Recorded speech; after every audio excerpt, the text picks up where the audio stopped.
There was a dead body under my bed, and nobody believed me. I was 12 when it happened. I'd been sorting through my marble collection, lining them up by type and color, when my tiger's eye marbles slipped out of my hand and rolled under the bed. Without thinking twice, I dropped to my stomach and reached under to grab it. That's when I touched her hand. At 12 years old, the only hands I'd ever held were my parents', and only when I was little. But the second those cold fingers met mine, I knew. I knew what I was touching. It was a hand. A dead one. I yanked my arm back like I'd touched a live wire and scrambled backward until I hit the far corner of my room. My heart was pounding out of my chest. After a few minutes, once I could breathe again, I got down on all fours and peeked underneath the bed. What I saw, I'll never forget. 2 eyes stared back at me, bright blue, almost glowing, more intense than any eyes I've ever seen, even to this day.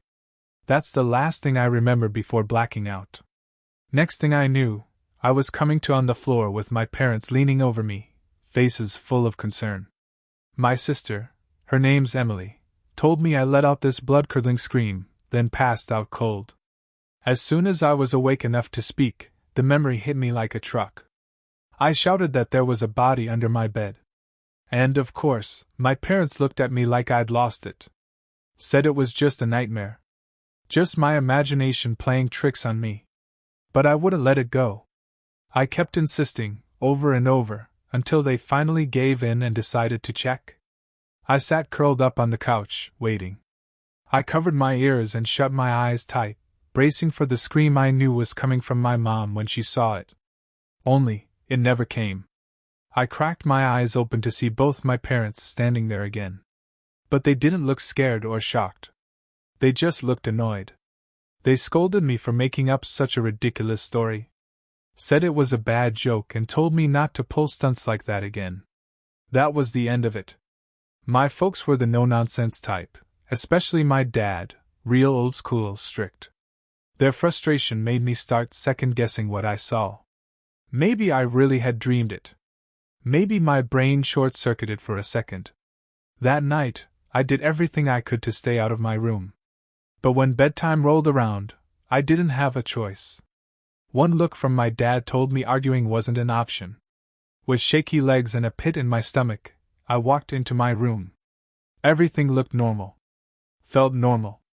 Even smelled the way it always did. I let out a breath and figured maybe it was just stress. Between the fear and the exhaustion, I just wanted it all to be over. I threw on my pajamas, climbed into bed, and to my surprise, I fell asleep pretty fast. But the sleep wasn't peaceful. I had nightmares all night long, awful ones. Every person I saw in those dreams had her eyes. Those piercing, haunted blue eyes. I dreamed I was running through crowds in slow motion, people grabbing at me, pulling at my clothes, begging for help, but not with words. Just with need. Their hands wouldn't let go. I woke up suddenly, heart pounding, no idea what time it was. The sun wasn't up yet, but something in the air felt wrong. Heavy. I knew I had to check again. Better to get it over with. I opened my nightstand drawer and felt around until my hand landed on my flashlight. Gave it a smack and flipped it on.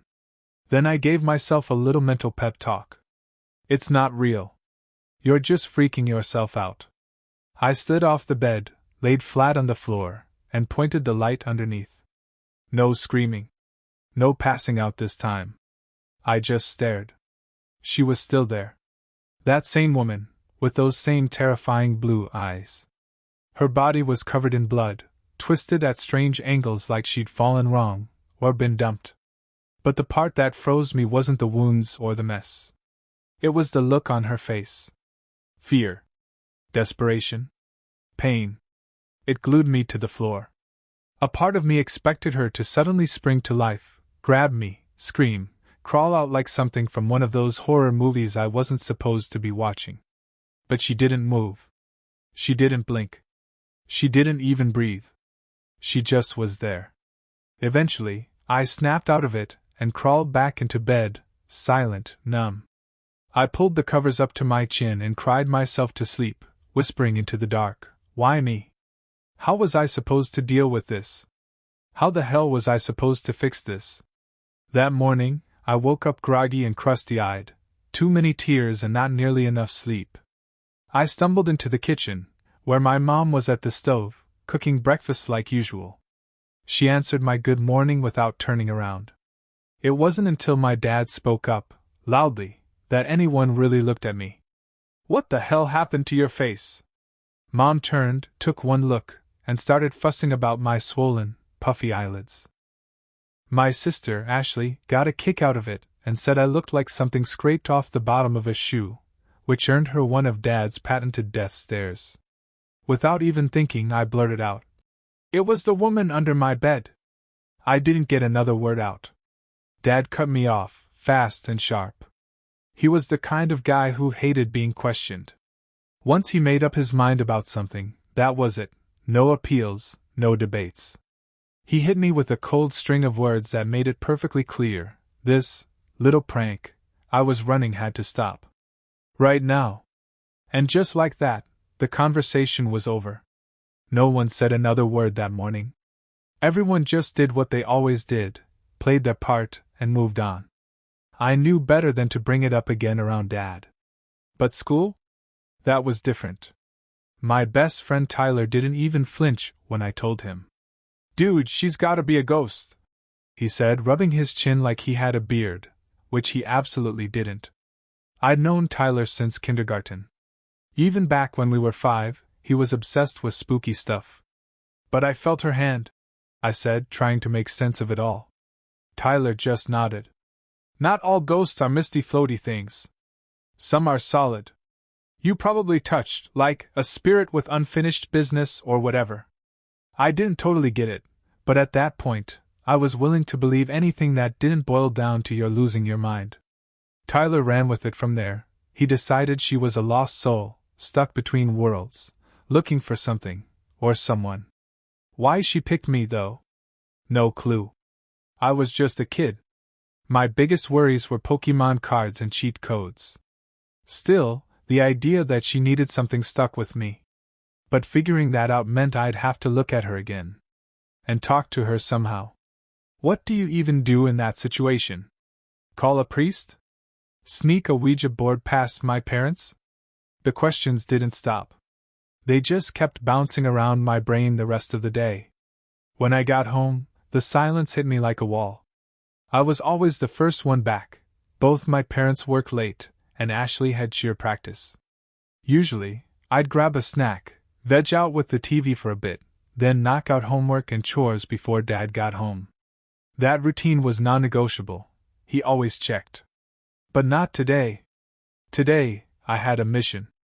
I walked straight into my room, stood beside my bed, and tried to summon whatever courage I had left. I had to know what she wanted. I had to help her. I counted down from 10, then dropped to the floor and looked underneath. And everything I'd been holding on to, every ounce of bravery, vanished. She was still there. Same twisted, unnatural position. Same wide, pleading eyes. But now her skin, it had changed. The color was fading into this pale, sickly gray. Parts of it were sagging, like it was about to peel right off her bones. Other parts were stretched tight, especially around her face, where it looked like skin barely clinging to a skull. I didn't know much about corpses back then, but I'd seen enough dead animals in the woods to recognize the look of rot. Then the smell hit me. That thick, syrupy sweet stench of decay filled my nose and turned my stomach. I bolted to the bathroom, barely made it in time. Threw up everything I'd eaten. By the time my sister Ashley got home that day, I'd just barely managed to clean up the aftermath of my little incident.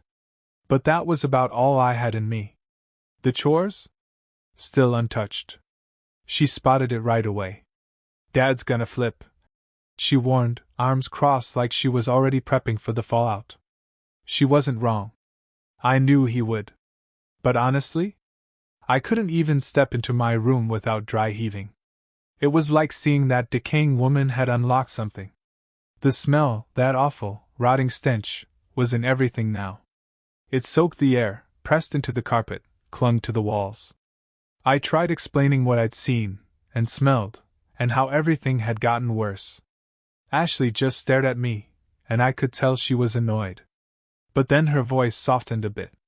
"All right," she said with this calm, big sister kind of patience. "I'm gonna prove to you that there's nothing there. That this is all just in your head." She stood up and headed straight for my bedroom door. I panicked and sprinted ahead of her, throwing my arms out to block the way. "Please," I begged. Just leave it shut." The door was the only thing barely holding that awful smell back. It was still leaking out through the tiny gap at the bottom like smoke under a doorway. How could she not smell it? Ashley paused. And for a second, I saw something change in her face. Her frustration faded into worry. She didn't say anything. She just turned and walked away. My parents got home together a little after 6. We didn't have a real family car. Dad would use his work truck to drop Mom off and pick her up at the end of the day. Sometimes, if he had a job out of town, Mom would catch a ride with a coworker instead. Those days were a blessing. No dad meant no yelling, no tension. We all secretly looked forward to those quiet gaps. But not today. Dad had barely stepped through the door before his eyes locked on me. My stomach dropped. I tried to beat the explosion to the punch. I told him everything, about the smell, the way her skin was rotting, those icy blue eyes. I talked fast, almost begging him to believe me. But he didn't. Instead, he grabbed my arm and yanked me down the hall. He was muttering as we went, loud enough for me to catch the usual lines. "Waste of my time, damn foolishness, idiotic little punk." Classics from the book of Dad. Then he threw open my bedroom door with so much force I thought he was gonna tear it right off the hinges. Still gripping my arm, he used his free hand to lift my entire bed, frame and all, off the floor and shove it upright against the wall. Dad was a big guy. Strong. But when he was mad, he was terrifyingly strong. Like, rip up the floorboards strong. And there she was. Even with the yelling, my sobbing, and the chaos of everything flying around the room, I could still see her. She was right there, exactly where she'd been, body twisted, eyes wide, staring into nothing. How could he not see her? Or smell her? Tears were pouring down my face as he pulled me in close. His breath hit my cheek as he growled through clenched teeth. "If you keep pulling these goddamn pranks, there will be a body under that bed. And it'll be yours." And just like that, the house went quiet. That's how it always was after one of Dad's blow-ups. No one talked. No one made a sound. When he smashed the TV for the first time, we went 2 whole days without a single word. Dad was never the fatherly type. We didn't do catch in the yard or bond over tools in the garage. From the time I was little, he decided I wasn't like him, wasn't tough, wasn't enough. Said I was a lost cause. He didn't say it that way exactly, but I always knew. And even though my room smelled like death, like literal rot, I knew better than to say another word. Because as awful as that girl under my bed was, nothing scared me more than my dad's temper. I barely slept that night. Spent hours gagging, fighting back vomit from the stench in the room. And when I wasn't choking back bile, I was crying. Just quiet, miserable sobs into my pillow, until sleep finally dragged me under. But sleep didn't help. It just brought the nightmares. She was always there. Her face, those eyes, haunting every dream. I'd jolt awake in a cold sweat, then do it all over again. Night after night. Over and over. This became my new reality, tossing, turning, gagging, and crying through the night, then dragging myself through the day, running on fumes. It didn't take long before the exhaustion was written all over me. My family noticed, of course, but nobody brought it up. Nobody dared, not with Dad in the picture. Just one wrong word could set him off. From time to time, I'd check in on her, my rotting, silent bunkmate beneath the bed. She kept decaying right before my eyes, bit by bit. Sometimes I'd catch myself thinking that at this rate, I'd start to look like a corpse too. It was horrifying, yeah, but there was this part of me, this small, selfish part, that hoped she might just disappear. Maybe if her body broke down completely, maybe if she rotted away to nothing, it would all be over. But during that time, the dreams got worse. Way worse. They became vivid. Too vivid. In the dreams, she was always running through the woods. Not casually jogging, running for her life. Panicked. I could feel it. Her terror, her desperation, it gripped me. I watched her duck tree limbs and leap over brush, glancing back over her shoulder as something chased her. I never saw what it was, but the fear in her eyes told me enough. That look. I'd only seen fear like that once before, in the eyes of my mom and sister, when Dad really lost control. It's the kind of fear you get when something terrible is coming, and you know there's nothing you can do to stop it. And as the nights rolled on, the dreams kept pushing further. Eventually, her pursuer caught up. What happened next? I'm not going to describe it. Even though it came through in a dream, something about it felt too real, too violent and graphic to just be a product of my imagination. It was like she chose to show me what happened to her. But why me? I was a kid. I didn't know what to do with any of it. Still, I tried something. I started checking local news sites, flipping through missing persons reports, trying to find someone who looked like her. Someone who might have disappeared. Been killed. But I found nothing. There were moments when I truly believed I was going to rot away right along with her, both of us trapped, helpless. I saw the worry on my mom's face more and more, but she never said anything aloud. One hard look from Dad could freeze anyone in their tracks. She was quiet, timid, a small woman who followed orders, at least while he was watching. But she had her ways. There were nights when I was technically grounded from dinner, Dad's idea of punishment, but somehow, around 2 or 3 in the morning, a plate would always find its way into my room. She'd slip it in quietly while the house was dark. She saved me more than once, in ways I probably still don't fully understand. And then, one day, it was just over. It was bright out, sunny for once. I hadn't checked under the bed in a while. At that point, she'd shriveled down to basically bones. What little flesh was left looked like it was hanging on by threads. But her face never seemed to rot. The blue in her eyes never dulled. I knelt down again that morning, expecting to see her like I always did. Instead, I saw a half-empty water bottle, a pair of socks, and my old baseball mitt. She was gone. I should have felt relief. And I did for a second. But more than anything, I felt sad. Because I knew what I saw. What I went through. It was real. Even if I couldn't prove it to anyone, I knew. And I knew what she'd endured. What someone did to her. What she showed me. And it broke my heart. Nobody should ever have to suffer the way she did. We weren't a religious family. But in that moment, I said a prayer anyway. I hoped she was finally at peace. I hoped wherever she was, it was better than here. As the day wore on, the wave of sadness I felt when I realized my specter had vanished began to fade. But it didn't bring peace. Instead, something else crept in, something worse. Anxiety. Not just nerves, but a deep, gnawing dread. I didn't get why I was feeling so on edge. I mean, wasn't it over? The ghost was gone.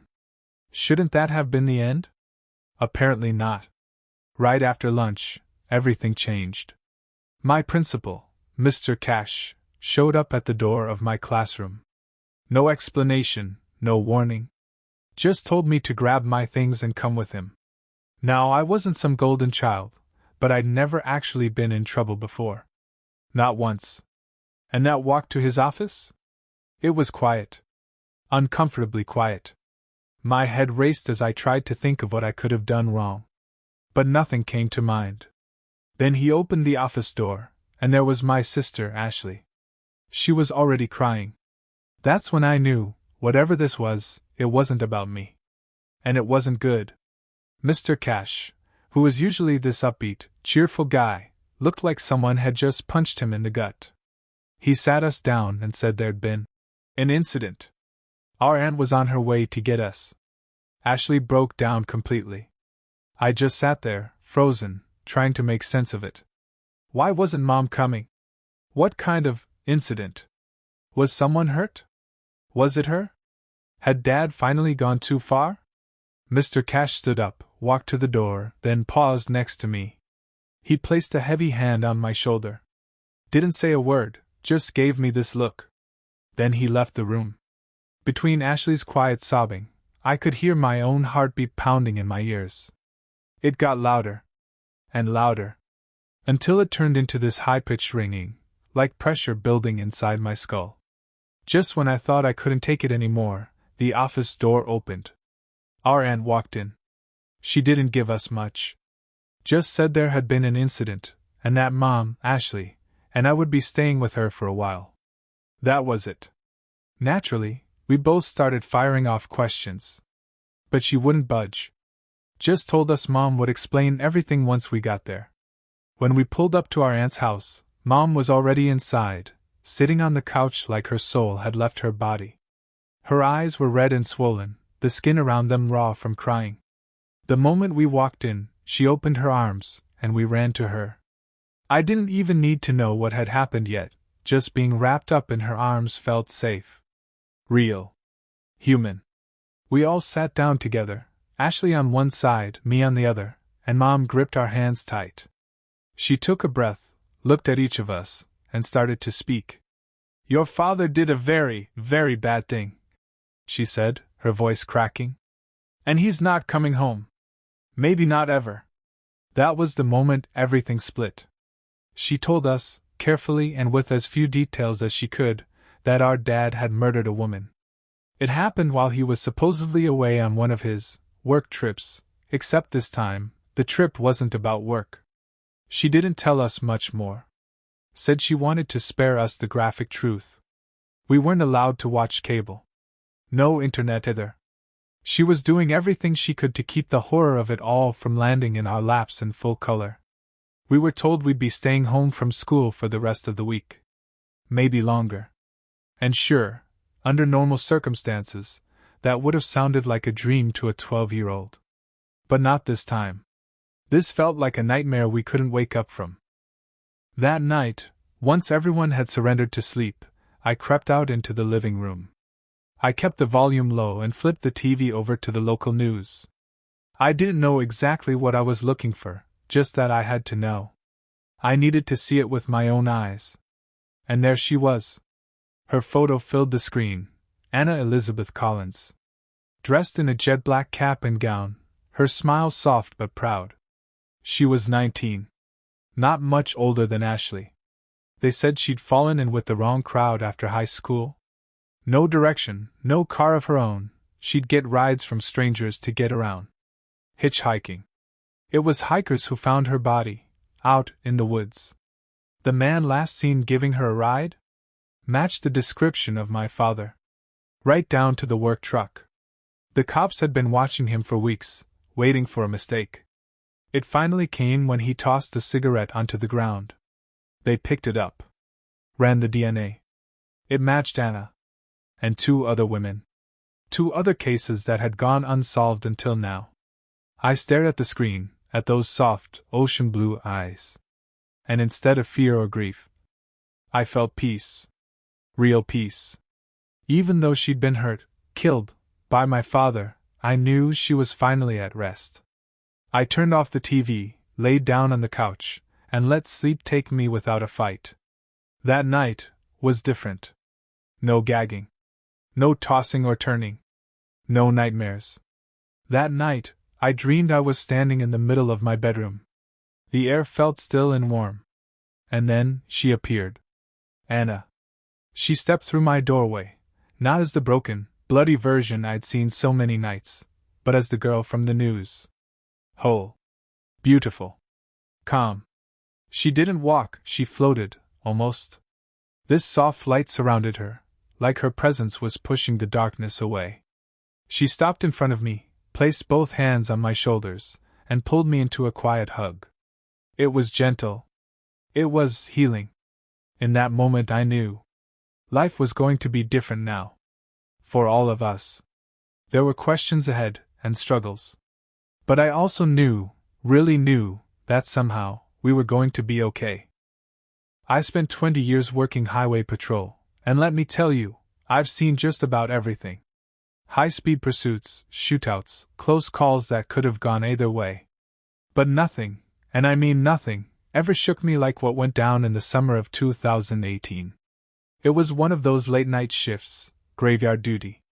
Nights like that, every little sound feels louder, every shadow looks darker. Usually it was just your typical mix, speeders, drunk drivers, maybe the odd domestic. That night started out no different than the rest. I was posted up in my usual spot by mile marker 62. Had my radar gun in my lap, coffee thermos sitting on the dash, half listening to the radio chatter, same old routine. I'd just finished my second cup of coffee when the call came through. Any units near Route 18, we've got a 10 to 90. I blinked. That code didn't ring a bell. Dispatch, this is Unit 504. What's a 10 to 90? Nothing. Dead air. Dispatch? Still nothing, just static. Then, out of nowhere, a set of coordinates popped up on my in-car computer. Way off the main road, tucked deep in the woods. It felt wrong. I keyed up my radio to check in with my supervisor. Hey, Sarge, I just got pinged about a 10 to 90. What's the deal? What's the protocol here? He came back fast and cold. Ignore it. That wasn't meant for you. What? They gave me coordinates. Drop it, 504. Stay on task. I sat there a second, thinking it over. But orders were orders, so I let it go. The rest of the night dragged on with the usual traffic stops. Around 3 a.m., the fatigue hit hard, so I pulled into this crusty old donut shop for a sugar boost. Yeah, I know, real original. The place was a dump. Paint peeling off the walls, neon sign flickering like it had a twitch. But it was open, so I went in. The guy behind the counter? Man, he looked like he hadn't seen sunlight in years. Skin pale as paper, fingers long and bony, moved like something wasn't quite wired right. What'll it be? He asked. His voice was dry and rough, like rust scraping on metal. Just coffee. And a couple glazed, thanks. He pushed my order across the counter, quiet as a ghost. But his eyes stayed locked on me, didn't blink once. Felt like he was trying to memorize my face. Long night? He asked, with this weird little grin that didn't touch his eyes. Yeah. Graveyard shift. Never really gets easier. He chuckled, real low and gravelly. Made the hairs on my neck stand up. Be careful out there. You never know what's waiting in the dark. I didn't stick around. Grabbed my coffee and booked it, bell on the door jingling as I left. I was halfway to my cruiser when the radio buzzed again. Help me. The voice was faint, glitched, almost, but it was human. No doubt about it. I stopped dead, heart pounding. Dispatch, this is Unit 504. Did someone just send out a distress call? Silence. I tried getting a hold of my supervisor again, nothing. That damn curiosity just wouldn't leave me alone. Even though I knew better, I typed the coordinates into my GPS and hit the road. It took me about 45 minutes, winding deeper into the forest that runs along the highway. The road kept shrinking until it was nothing more than a dirt trail. My headlights barely cut through the pitch black, and the trees on either side looked like they were leaning in, almost swallowing the path whole. When the GPS finally said I'd arrived, I was smack in the middle of nowhere. I climbed out of the cruiser, gun still holstered but my flashlight ready. The silence hit me right away. No bugs, no breeze, no sound at all. Just dead air. I keyed the mic. Dispatch, this is 504. I'm at the location. What's going on out here? Static. I took a few steps forward. The dirt crunched under my boots, but somehow I couldn't hear it. The whole place felt wrong. Like the air itself was pressing down on me. Then I heard it, a twig snapping behind me. I spun around fast, flashlight cutting across the trees. Nothing. Who's there? I called out, pulling my sidearm. The radio suddenly screamed to life. "Help me!" The voice was so loud and sharp it felt like it was blasting straight into my skull. I dropped the damn radio and grabbed at my ears in pain. Before I could even think, something slammed into the back of my head, and then blackness. When I came to, I was tied to a tree. My wrists and ankles were wrapped in rough, itchy rope. My head was pounding, and the air around me stank like wet soil and something else, iron-like. Blood, maybe? 3 people stood in front of me, all wearing dark hoods. I couldn't see their faces. They were whispering to each other, their voices low and strange, like they weren't speaking any language I knew. One of them stepped closer. "Why did you come here?" I got a call. Someone asked for help," I said, my voice shaking. "Why are you here?" he repeated, more forcefully this time. "I'm just doing my job. Listen, killing me won't help. My team knows I'm out here. They'll come looking." They went back to whispering, and after a moment, one gave a slow nod. "Let him go," the one in charge said. Another figure walked up and cut me loose. My arms felt like jelly, but I managed to get to my feet. "Take your weapon. Leave. Do not return." Didn't need a second invitation. I grabbed my gun and started moving, stumbling through the woods like a drunk. My whole body felt off, sluggish, like I'd been drugged. As I followed the path back, more shapes started coming out of the trees. Dozens of them, all pale, all with blank faces. "Don't come back," they chanted together. "Don't come back." I reached my cruiser, jumped in, and tore out of there like the devil was chasing me. I didn't even glance at the rearview mirror. When the sun came up, I filed a full report with my supervisor. He brushed it off, said I must have been hallucinating from lack of sleep, and sent me home on paid leave. But I know what I saw. Even now, years down the line, I still feel eyes on me, like someone, or something, never stopped watching.